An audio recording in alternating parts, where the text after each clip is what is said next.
You ask Tiger to solve. This deals with linear equations with one unknown. The final result is a equals -5/3. Let's solve it step by step. Simplify the expression. Break up the fraction. Find the greatest common factor of the numerator and denominator.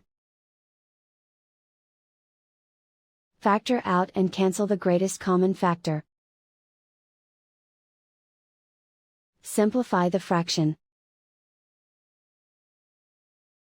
Group all constants on the right side of the equation. Subtract 5/6 from both sides.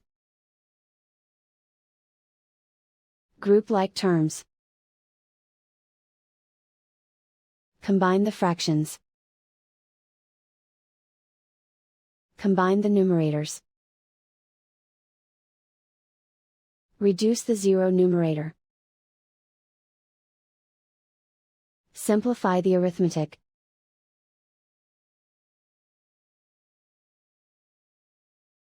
Isolate the a. Multiply both sides by inverse fraction 2/1.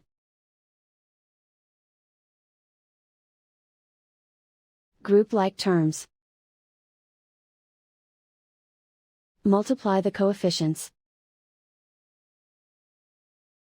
Simplify the fraction. Multiply the fractions. Simplify the arithmetic. And so the final result is a equals -5/3.